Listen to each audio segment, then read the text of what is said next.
Olá pessoal, tudo bem com vocês? Sejam muito bem-vindos ao AgroPathology, o canal onde a gente busca difundir conhecimento relacionado à agronomia e à fitopatologia. Antes de nós começarmos, se você ainda não é inscrito no canal, se inscreve aqui e curte o vídeo, faça os seus comentários, certo? E bora lá, vamos conversar um pouquinho hoje a respeito do manejo integrado do nematóide das galhas. Em geral, a primeira pergunta de um produtor que diagnostica a presença de nematóides na sua área é: vou conseguir eliminar os nematóides? Sim ou não? Resposta é não. Para tal, o ideal, após a identificação da presença dos mesmos, a convivência será o que irá prevalecer, assim como é o caso de uma doença crônica, como por exemplo uma diabetes. A gente trabalha com manejo, a gente trabalha com monitoramento contínuo para manter essa população de nematóides baixa, para que ela não ocasione danos à produção. Pensando em uma área de cultivo, de modo geral, os nematóides irão se concentrar sob forma de reboleiras. Logo, devemos separar essas áreas de reboleiras, onde temos a presença de nematóides no solo, e realizar o manejo, primeiramente, no restante da área de cultivo. Após a realização de todos os tratos na área onde não se tem a presença dos nematóides, ou se tem uma menor população e menos problemas, aí sim faremos o manejo, por último, na área problemática, levando o maquinário logo na sequência para a realização da limpeza. Para a instalação da cultura, a primeira etapa deve abordar a escolha de cultivares. A escolha das cultivares é feita de acordo com o fator de reprodução dos nematóides. Esse índice, também conhecido como FR, é dado pela divisão entre a população final de nematóides em uma cultura sobre aquela que inicialmente era encontrada. Isso irá indicar quanto o nematóide consegue se reproduzir na cultura. Alguns exemplos. Fator de reprodução igual população final de 10.000 sobre uma população inicial de 1.000 nematóides. Resultará num fator de reprodução de 10, indicando o aumento de 10 vezes da população do nematóide naquela cultivar. Agora, quando temos uma população inicial de 1.000 nematóides e uma final igual, esse fator de reprodução será igual a 1, indicando a manutenção do nível da população ao longo do ciclo da cultura.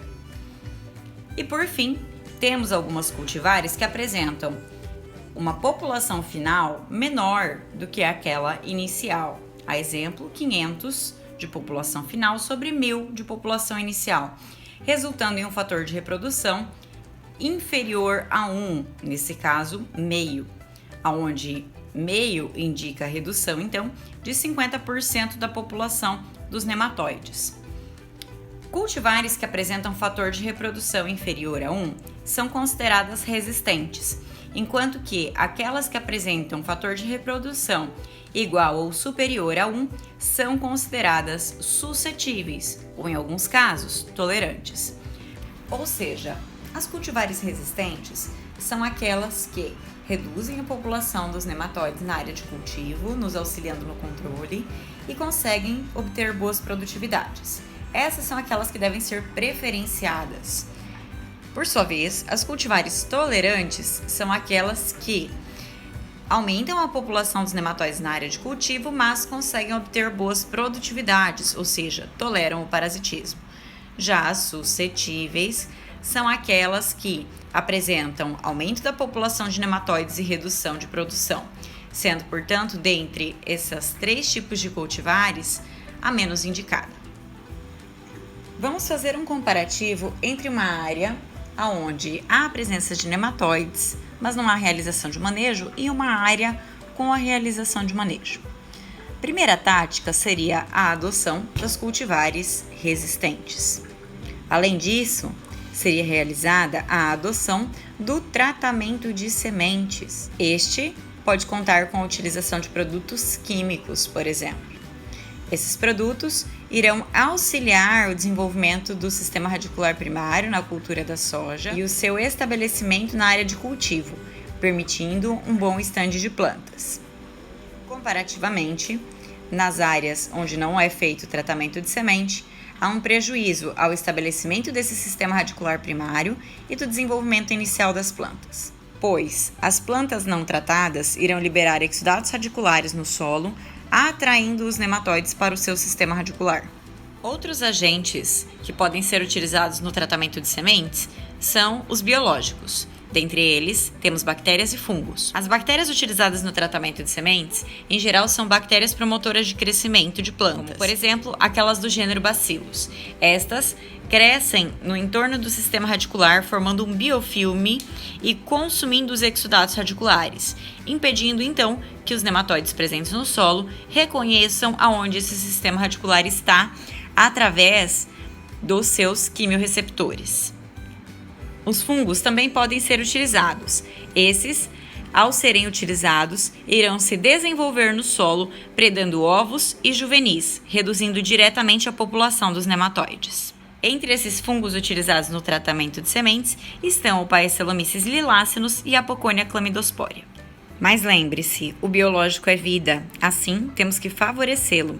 Em uma situação onde temos essa lavoura exposta ao sol, a tendência é que haja perda de umidade e aumento de temperatura no solo. O uso de coberturas sobre o solo evita que haja esse processo, mantendo mais estáveis a umidade e a temperatura dentro do sistema, favorecendo assim esses micro-organismos, além de ser uma forma de incrementar a matéria orgânica. Mais uma ferramenta que vai ser utilizada para o controle dos nematóides será a rotação de culturas.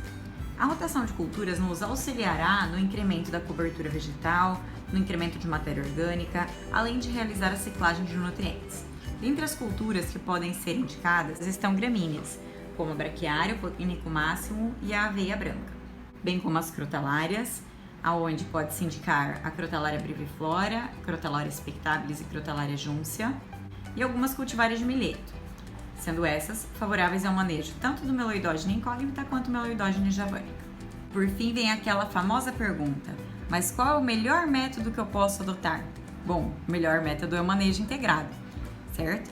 Ou seja, a utilização de cultivares e culturas resistentes, o emprego da rotação de culturas, que irão conjuntamente favorecer o aumento da quantidade de cobertura do solo, o incremento de matéria orgânica, os quais vão favorecer o aumento da microbiota presente no solo, a utilização das sementes sadias e tratadas, ou seja, adote métodos integrados de manejo e verifique regularmente os níveis populacionais dos nematóides nas áreas de cultivo, para ter certeza que os métodos de controle que estão sendo adotados estão surtindo o efeito desejado, assim permitindo ajustes necessários.